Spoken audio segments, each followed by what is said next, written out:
Paulit-ulit na kasinungalingan ay naglalagay sa atin sa isang kumunoy.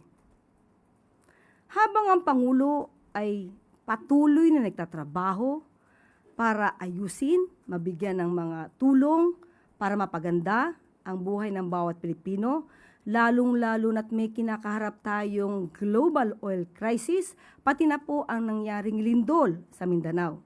Patuloy na nagtatrabaho, samantalang ang Vice Presidente ay patuloy sa paninira at binabago ang naratibo.